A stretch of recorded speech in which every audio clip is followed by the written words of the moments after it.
자, 오늘 이제 고린도전서 강의 아홉 번째 시간 갖도록 하겠습니다. 우리가 개미와 배짱이라는 이솝 우화를 알고 있습니다. 원래 제목은 개미와 매미였는데 이게 이제 유럽에서 번역하면서 개미와 여치로 였습니다. 그리고 우리나라에서도 옛날에 개미와 여치로 하다가 이제 배짱이가 이 동아시아 지역에는 이렇게 많이 있어서 다 비슷비슷한 종류들이에요. 그래서 개미와 배짱이로 바뀌었습니다. 내용도 보면은 원본에는 배짱이가 가가지고 좀 먹을 걸 겨울에 좀 달라고 하니까 그 개미가 안 줍니다. 원본에는 안 주고 여름에는 노래했으니까 겨울에는 춤이나 춰라 이렇게 하면서 끝납니다. 근데 이제 내용이 각색되어서 개미가 나눠주는 것으로 우리는 또 그렇게 알고 있습니다. 핵심적인 교훈이 있다면 개미는 혹독한 그 겨울이 오는 것을 알고 여름 내내 겨울을 준비하였다라는 것이고요.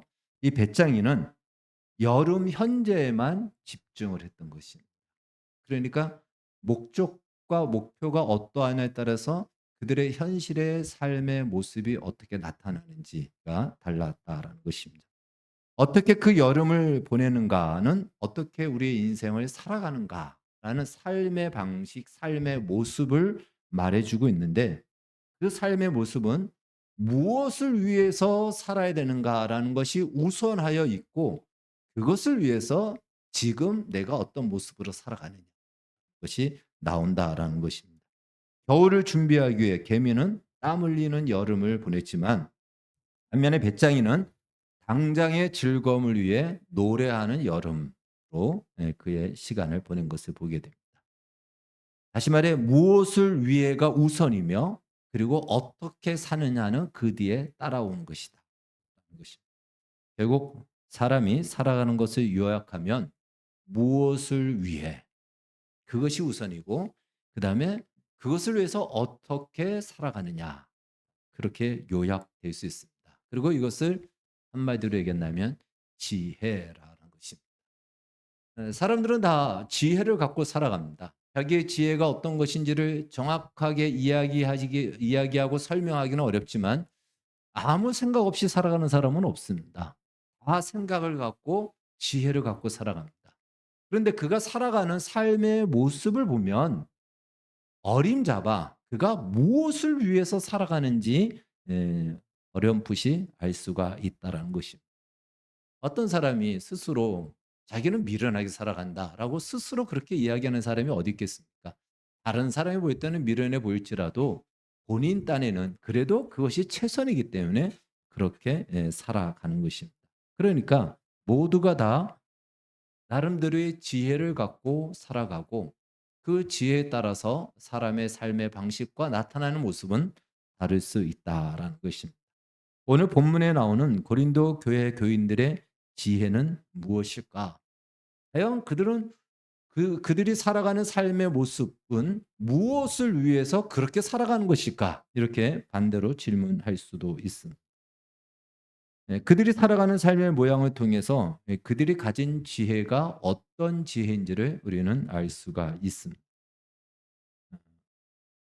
다시 말해 오늘 우리가 제목이 뭡니까? 십자가의 지혜와 세상 지혜죠.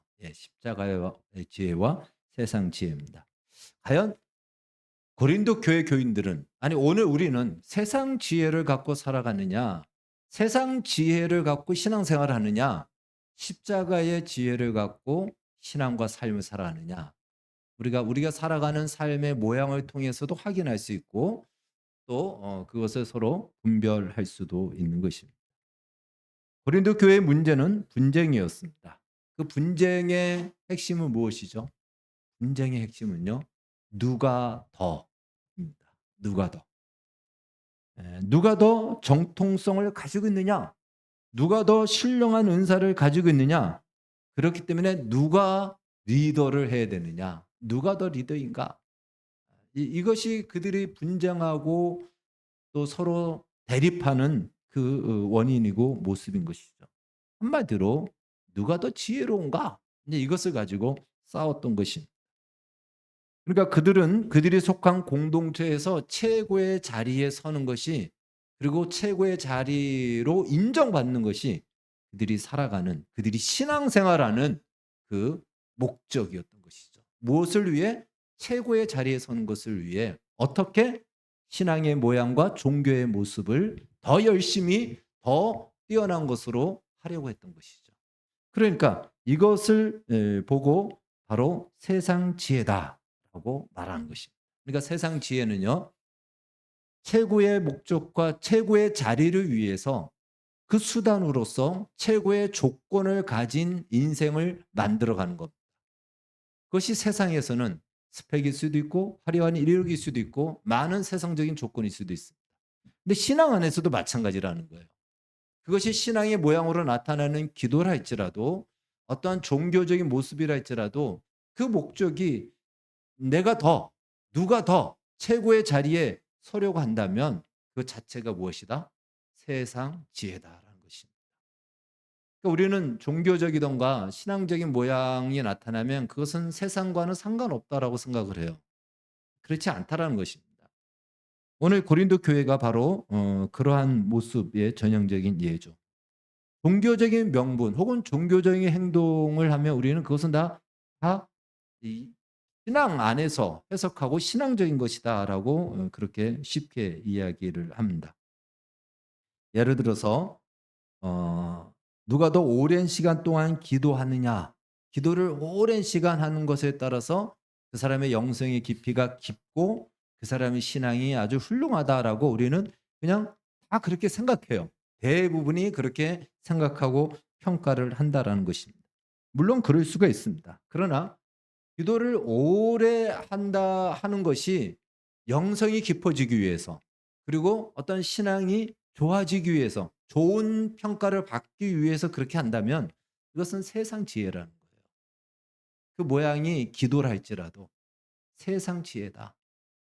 오늘 고린도 교회가 바로 그러한 모습을 우리에게 보여주고 있습니다. 어떤 조건을 갖추어서 최고의 자리에 이르는 거, 그 세상에서는 그렇게 살아갈 수밖에 없습니다. 그래서 사람들이 열심히 노력하고 힘써서 많은 것들을 채우죠. 왜? 그 최고의 자리는 항상 소수만이 갈 수 있고, 그리고 마지막 자리는 한 사람만이 가는 거죠. 바로 그 자리에 이르기 위해서, 그 소수의 자리에 이르기 위해서, 그 자리에 이르렀을 때에 인정받고 많은 것들을 얻을 수 있기 때문에, 그래서 그 자리에 이르기 위해서 많은 수단과 방법을 동원합니다. 열심히 공부도 하고 열심히 기술도 배우고 많은 어떤 이력도 만들어 갑니다. 그러니까 살아가는 삶의 모습은 무엇이죠? 살아가는 삶의 모습은 이력을 만들고 수고하고 애쓰고 노력하는 모습이에요. 그러니까 우리는 그것만 보이는 거예요. 살아가는 사람들이 사는 모습만 우리는 보는 겁니다. 근데 그렇게 살아가는 것이 무엇을 위하느냐에 따라서 그것이 세상 지혜인지 아닌지가 나온다라는 것입니다. 이런 세상 지혜가 좋다, 나쁘다 이 얘기를 하는 것이 아니에요. 이 세상의 대부분의 사람들은 이 지혜를 따라 살 수밖에 없고 그렇게 살아간다라는 것입니다. 우리가 그걸 알아야 된다는 거예요. 만약 교회와 우리의 신앙생활도 이 원리를 따른다면 비록 모양은 종교적일 수 있으나 우리 또한 세상 지혜를 따라 사는 것이다. 고린도 교회의 문제가 바로 이것이었습니다. 그들은 스스로 똑똑하다라고 생각했습니다. 그들은요, 종교적 열심도 대단했고요, 은사 사역도 강력하게 일어났습니다.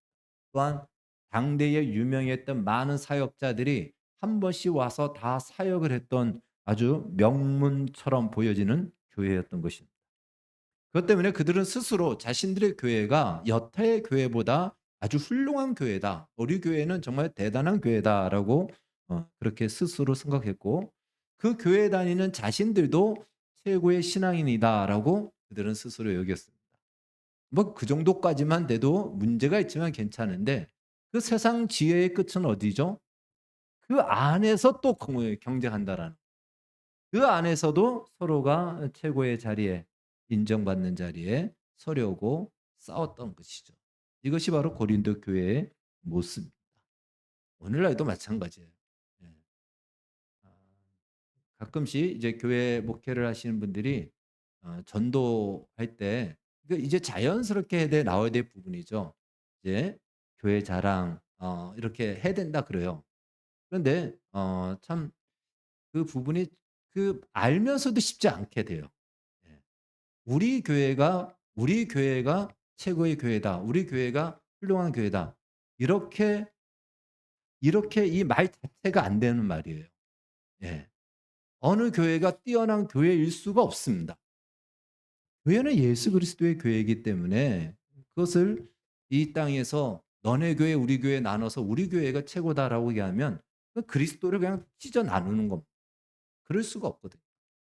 물론 이제 성도들이 정말 교회 생활에 만족해서 뭐 우리 교회 정말 좋은 교회니까 와 보세요라고 이렇게 전도할 수는 있지만 교회를 비교하여 더 나은 교회가 있고 더 못한 교회가 있다. 그런 교회는 그럴 수는 없습니다. 그거는 신앙적이지도 않고 기독교적인 내용도 아니다라는 것입니다. 바로 이것이 이 세상 지혜의 결과라는 것이죠. 세상 지혜는 끊임없이 분쟁할 수밖에 없고 경쟁할 수밖에 없습니다. 왜 그럴까요? 그 목적이 최고의 자리와 인정받는 자리에 서야 되기 때문에 그렇습니다. 복음을 몰랐다면 우리도 이러한 세상 지혜를 따라서 우리의 인생을 살아야 되고 또 그렇지 못한 것 때문에 우리는 좌절하고 절망할 수밖에 없을 겁니다. 그것밖에 없기 때문에요. 그러나 고린도 교회를 비롯하여 오늘 예수를 믿는 성도들은 이 세상 지혜가 아닌 다른 지혜를 가지고 살도록 부름받고 있다라는 것입니다. 그것이 바로 십자가의 지혜입니다.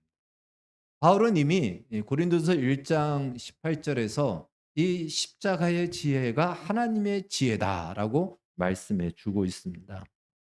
십자가의 도가 멸망하는 자들에게는 미련한 것이요 구원을 얻는 우리에게는 하나님의 능력이라. 하나님의 지혜에 있어서는 이 세상이 자기 지혜로 하나님을 알지 못하므로 하나님께서 전도에 미련한 것으로 믿는 자들을 구원하시기를 기뻐하셨도다. 예.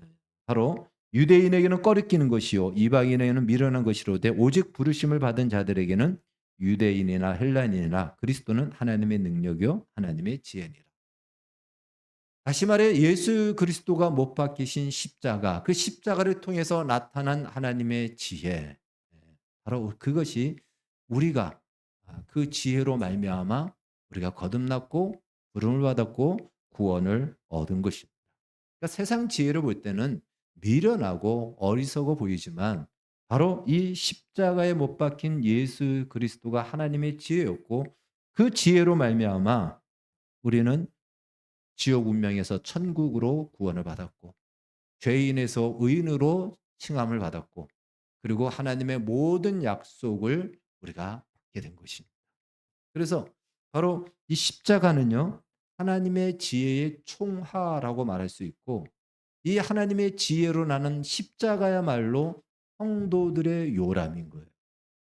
우리는 여기서 태어났습니다. 십자가에서 우리는 태어났어요. 우리의 요람인 것입니다.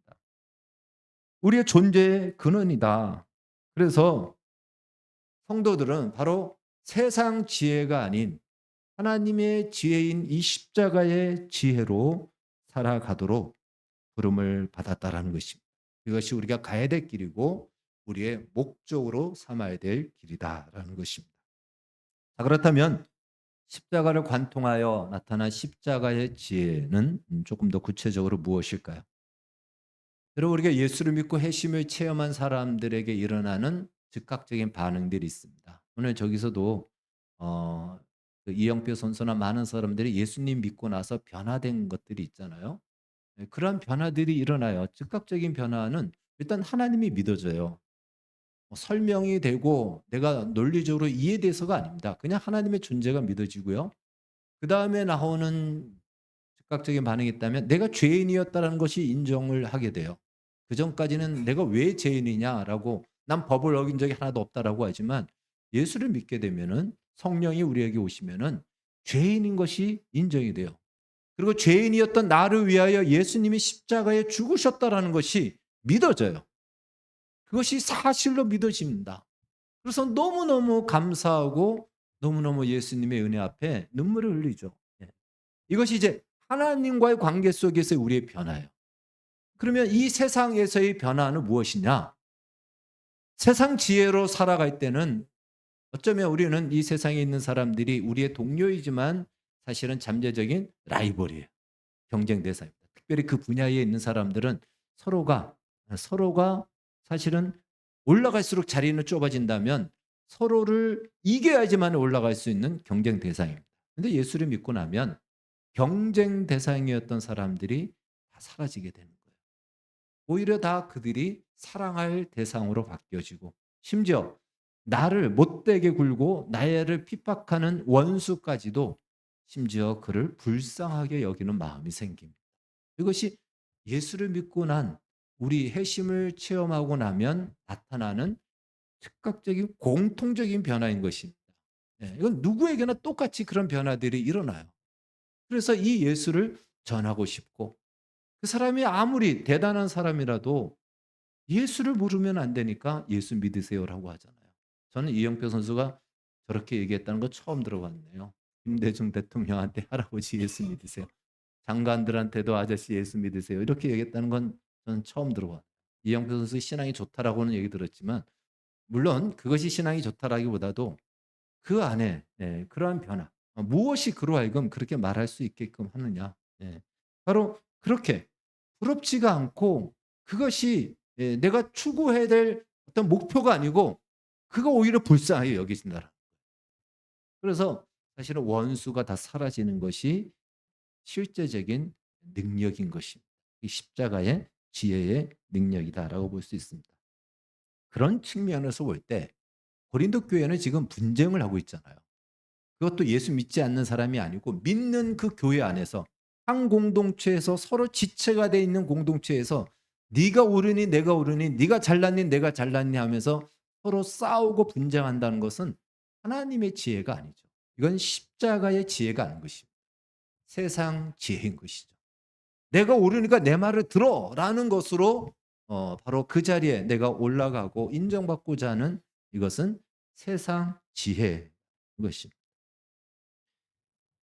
그러니까 이 고린도 교회 교인들이 그렇다고 예수를 뭐 믿지 않고 구원을 못 받았냐? 그렇지 않습니다. 예수를 믿고 구원을 받았지만 예수를 믿는 것이 무엇인지를 이들이 잊어버린 거죠. 그리고 잃어버린 겁니다. 이 십자가의 지혜가 무엇인지를 제대로 배우지 않았다는 것이죠. 사실 저렇게 막 불같이 전도하는 것도 막 믿고 났을 때 막 해요. 시간이 지나면 또 그렇게 못합니다. 네. 그때 정말 마음을 먹고 의지를 갖고 또 하게 되는 거죠. 그러니까 이 고린도 교회는 십자가의 지혜에 대해서 깊이 있게 배우지 않고 예수를 믿는 것이 무엇인지를 모르다 보니까 그냥 세상 지혜를 따라서 신앙생활을 열심히 하는데 그러한 어떤 분쟁과 다툼 속에 들어가게 되는 것입니다. 이해를 돕기 위해서 고린도전서 8장 앞으로 우리가 계속 살펴보겠지만 한번 이 말씀 한번 보도록 하겠습니다. 십자가의 지혜가 무엇인가? 8장 1절에서 3절 말씀 우리 같이 한번 여기 스크린에 나와 있으니까 같이 읽겠습니다. 시작. 우상의 제물에 대하여는 우리가 다 지식이 있는 줄을 아나 지식은 교만하게 하며 사랑은 덕을 세워나니 만일 누구든지 무엇을 아는 줄로 생각하면 아직도 마땅히 알 것을 알지 못하는 것이요 또 누구든지 하나님을 사랑하면 그 사람은 하나님도 알아주시니라. 아멘. 고린도 교회에 여러 가지 문제가 있었는데 그중에 또 하나의 문제가 있었다면 우상의 제물에 바쳐진 그 제물을 그 고기를 먹느냐 마느냐 이것이었어요. 이게 이제 고린도서 8장에 나오는 것입니다. 우상에게 바쳐진 제물 그 당시의 고기는 전부 다 그리스 우리가 그 신전에 다 바쳐지고 나왔어요. 시장에 유통이 됐습니다. 그러니까 사실은 그 고기는 이미 우상의 제물에게 바쳐지고 난 뒤에 시장에 유통됐기 때문에 그건 먹어야 되냐 말아야 되냐 이것이 싸움이 붙은 것입니다. 서로 논쟁이 일어난 거예요. 예. 어떤 사람은 먹어도 된다. 상관없다. 우상은 원래 없는 거니까 가짜이기 때문에 그건 없는 거니까 먹어도 된다라고 하지만 또 어떤 사람은 우상에게 바쳐진 제물은 우상과 일치 하나이기 때문에 그것은 우상하고 섞여 있는 거기 때문에 먹으면 안 된다. 이것을 가지고 이제 서로가 다툼이 있었던 겁니다. 사도 바울이 뭐라고 얘기하냐면 우상에게 바쳐진 제물을 먹느냐 마느냐 이것은 죄의 문제가 아니다. 죄의 문제를 가지고 먹으면 죄를 짓고 안 먹으면 죄를 안 짓고 이렇게 바라볼 것이 아니다라고 얘기합니다. 그러면서 어떤 사람은 그것을 먹을 만한 믿음이 있는 사람이 있고 어떤 사람은 먹지 못하는 그러니까 먹으면 오히려 그것이 더 꺼리끼고 너무나도 힘들고 시험에 들 만한 사람도 있을 수 있다. 그렇지 않습니까? 여러분 믿음의 정도에 따라서 다른 거예요. 그렇다면 신앙 여기서 신앙을 가르치는 거예요. 십자가의 지혜는 무엇이냐? 먹었으니까 넌 죄인이다라고 정죄하는 것이 아니고 그것을 먹는 것 때문에 실족하는 사람이 있다면 그 사람을 살리기 위해서 먹을 수 있는 내가 먹지 않기로 결정하는 것이다. 다시 말해 오늘 본문에 저기 나와 있는 것처럼 덕을 세우는 것이다라고 얘기해요. 세상 지혜는 자기가 독보적인 존재가 되는 거예요. 자기의 괜찮음이 드러나는 겁니다. 자기 혼자 모든 주목을 받는 거예요. 그런데 십자가의 지혜는 무엇이다? 이웃과 공동체의 덕을 세우는 것입니다. 그것이 십자가의 지혜. 덕을 세우는 것이 십자가의 지혜다. 그걸 위해서는 내가 무엇을 해야 되죠? 참아야 되고 기다려야 되고 때때로 희생도 해야 되고 때때로 억울함도 당할 수도 있습니다. 그러면 그렇게 하라는 거예요. 그것이 십자가의 지혜요. 예수 그리스도께서 우리의 덕, 그가 세우신 덕으로 우리가 구원받았잖아요. 바로 그것을 위해서 예수님이 희생하신 그것이 바로 십자가의 지혜다라고 우리에게 가르쳐 주고 있습니다. 고린도 교회는 또 방언의 은사가 강력하게 일어났었습니다. 방언의 은사는 하나님이 주신 은사지만 이 방언을 막 말하면은 듣는 사람은 무슨 말인지 못 알아들어요. 말하는 사람도 사실은 자기가 무슨 말을 하는지 깊이 있게 들어가지 않으면 무슨 말을 하는지 모릅니다. 그냥 하는 거예요. 소리가 나는 거예요. 소음으로 들릴 수밖에 없죠. 하나님이 주신 은사인 것은 분명하고 분명한 유익도 있지만 그것이 이제 방언이 무슨 소리인지도 모르는데 대중 기도를 한다든가 공중 기도를 한다든가 그러지 말라는 것입니다. 방언은 개인 기도할 때 하라. 네가 가진 은사가 참 하나님이 주셨지만 그것이 다른 사람에게 유익을 주는 것이 아니라면은 그것은 하지 말라. 개인적으로 하라. 그러죠? 다른 사람을 위해서 덕을 세우라라는 것입니다. 사랑장이라고 알려진 고린도전서 13장에는 이렇게 말씀하고 있습니다. 13장 1절, 2절 한번 같이 읽겠습니다. 시작. 내가 사람의 방언과 천사의 말을 할지라도 사랑이 없으면 소리나는 구리와 울리는 꽹과리가 되고 내가 예언하는 능이 있어 모든 비밀과 모든 지식을 알고 또 산을 옮길 만한 모든 믿음이 있을지라도 사랑이 없으면 내가 아무것도 아니요. 예. 이 말씀 이어서 보면은요. 내가 내 몸을 내어준다 할지라도 사랑이 없으면 라는 말씀이 같이 이어서 초월적인 은사나 초월적인 어떤 그 체험, 산을 옮길 만한 능력, 내 몸을 불살하게 내어주는 열심, 그런 열심, 이 모든 것도 사랑의 제한을 받지 않으면 오히려 그 초월적인 은사나 체험과 능력이 다른 사람을 죽이는 것으로 작용될 수가 있습니다. 다른 사람을 정죄하는 것으로 다른 사람을 절망시키는 것으로 작용될 수가 있습니다. 그래서 이 모든 것도 사랑의 제한을 받아요. 다시 말해 덕을 세우면서 이 일이 허락되어지고 있다. 이것이 바로 십자가의 지혜다라는 것입니다. 만약에 그렇지 않다면 그것은 세상 지혜인 것입니다.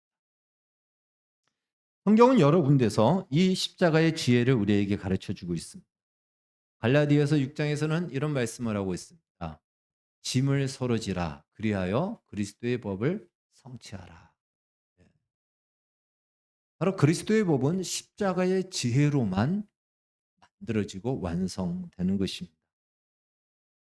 짐을 서로 지라는 것은 교회 공동체의 지체들 중에 누군가가 실수하고 실패했을 때, 넘어졌을 때 그의 연약함과 믿음이 없음이 드러났을 때, 겉으로 보던 것과 달리 그렇지 않은 모습이 드러났을 때 그를 비방하고 책망하지 말고 가서 도와주라는 것입니다. 실망하는 것으로 정죄하는 것으로 끝내지 말고 그가 다시 일어나도록 다시 세워지도록 그 옆에서 그의 약함을 감당해 줄 수 있는 수고와 희생을 감당하면서 그를 일으켜 세워주라. 그것이 그리스도의 법을 완성하는 십자가의 지혜다라는 것입니다. 선한 사마리아인의 비유 누가복음 10장에 나오는 여기에 보면은요. 율법사가 이렇게 물어봐요. 예수님, 누가 나의 이웃입니까? 그 이웃을 정해주면 내가 그를 사랑하겠습니다. 라고 얘기하니까 예수님이 그때 이제 선한 사마리아인의 비유를 들어주면서 이웃은 내가 정하는 것이 아니고 도움이 필요한 그가 이웃이다. 이런 말씀을 주셨어요. 그러니까 내가 정해서 이 사람은 이웃이고 이 사람은 아니고 이것이 아니고 도움이 필요한 그곳에 그가 바로 네 이웃이다. 그러니 네가 도와주고 싶든 싶지 않든 도움이 필요한 곳에 찾아가는 것 그것이 이웃을 사랑하는 것이다. 라고 이야기합니다. 그러니까 우리가 참 사랑할 때도 우리가 나누고 섬길 때 참 우리 안에 이런 마음이 있거든요. 가능성이 있는 사람을 도와주자라는 마음이 있어요. 해봐야 맨날 그 밑 빠진 독에 물 붓기로 하면 하는 수고의 결실이 없으니까 우리는 안 도와주고 우리 마음이 인지상정입니다. 다 그런 마음이에요. 근데 성경의 가르침은 그런 것을 따져서 도와주는 것은 세상 지혜다. 여러분, 하나님이 우리가 가능성이 있어서 우리를 구원해 주셨을까요? 네. 여러분 자신해 보십시오. 내가 가능성이 있어서 하나님 나를 구원해 주셨다. 가능성 없습니다. 그런데 그분이 나를 붙드시고 가는 것. 그래서 바로 우리가 신앙생활을 하면서 또 선한 행위를 하고 또 선교도 하고 사역도 하고 종교적인 많은 일들을 하는데도 불구하고 우리가 얼마만큼 세상 지혜로 하는가. 그 세상 지혜로 하다 보니까 싸우게 되고 누가 옳으니 누가 잘났니 할 수밖에 없는 것이다. 그 세상 지혜다라는 것입니다. 십자가의 지혜로 하라는 것입니다. 또 도와줄 때도 항상 성경은 이렇게 얘기합니다. 주장하는 자세로 하지 말라. 내가 도와주니까 너는 내 말을 들어야 돼. 이것이 우리의 일반적인 마음이에요. 이것이 어떤 지혜다? 세상 지혜다. 주장하는 자세가 아니고 어떤 자세? 섬기는 자세로 하라. 또 어떤 사람은 남을 도와주는 것으로 자기를 치장합니다. 그것으로 자기를 증명해요. 나는 이런 사람이다라고 하고 때때로 우리가 어떤 그 목회자를 보면은 교회가 막 사역하는 걸 엄청나게 자랑해요. 우리 교회가 이렇게 한다. 그리고 나는 이렇게 한다 해서 그걸로 자신을 증명하죠. 이것이 어디에 속한 것이다? 세상 지혜라는 거예요. 세상 지혜. 그러다 보니까 서로가 더 나는 더 많이 하고 더 열심히 한다라는 것을 경쟁하는 것이죠. 사실 한국 교회가 막 선교의 붐이 일어났을 때 이러한 경쟁이 있었습니다. 근데 그런 경쟁도 선한 결과로 하나님이 만드셔서 열방을 복음화하는 데 사용하셨지만 사실 그렇게 해서 하나님의 일하심이지 우리 자신에게는 그렇게 유익함은 없는 것이에요. 바로 이것이 우리가 종교적인 모양으로 일을 하지만 얼마만큼 우리가 세상 지혜를 가지고 살아가느냐. 단지 수단과 방법이 무엇이죠? 종교적인 일로 그 수단과 방법을 썼을 뿐이다. 그것이 우리 안에 들어와 있는 교회 안에 들어와 있는 세상 지혜다라는 것입니다. 오늘 성경은 이렇게 얘기합니다. 만물은 우리의 것이며 우리는 그리스도의 것이며 그리스도는 하나님의 것이다. 다시 말해 이 말을 연결해서 본다면 만물은 다 하나님의 것이다라는 거예요. 그것을 우리에게 잠시 맡긴 것입니다. 그런데 그 만물 안에 누가 들어가 있죠? 오늘 본문에 나온 것처럼 바울도 들어가 있고 게바도 들어가 있고 아볼로도 들어가 있는 거예요. 사람을 자랑하는 거예요. 그 만물에 가지고 있는 것을 자랑하는 것으로 자신이 그와 동일시 되어지고 그와 같은 위치에 마치 올라가는 것처럼 우리가 그러한 유혹을 받죠. 이것이 바로 세상 지혜라는 것입니다. 그러면 이것을 잘못했다라고 죄를 지었다라고 말하는 것이 아니고 우리는 그러한 지혜를 갖고 사는 사람이 아니다라는 것을 말해 줘요. 너희의 태어난 요람이 어디냐? 십자가입니다. 여러분 우리의 요람은 십자가예요. 거기서 태어났고 우리는 십자가에서 나온 것으로 살아갑니다. 그것이 지난주에 살펴본 것처럼 바로 공적을 시험할 때에 불에 타버릴 것이냐 타버리지 않을 것이냐라는 것입니다. 그런데 이러한 십자가의 지혜로 우리의 인생을 살지 않으면 성경은 얘기하죠. 그는 마치 불에서 막 구원받은 것 같이 다른 말로 부끄러운 구원을 받게 된다라는 것입니다. 구원을 받되 불 가운데서 받은 구원처럼라고 말하고 있는 것입니다. 십자가의 지혜는 결코 쉽게 만들어지지 않습니다.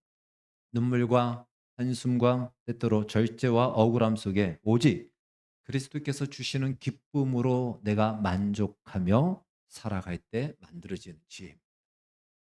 그러니까 세상에서의 즐거움을 얻기 위해서 세상 지혜를 쫓아가는 거예요. 세상의 즐거움, 세상이 인정해주는 그 달콤한 만족을 얻기 위해서 세상 지혜를 따라가는 것이다. 오늘 성경은 그러한 세상 지혜를 따라서 사는 것을 가지고 헛된 것이다라고 말씀하고 있습니다. 여러분 헛된 것이라는 것은요. 있는 것 같은데 사라지는 거예요. 겨울철에 입김이 나오잖아요.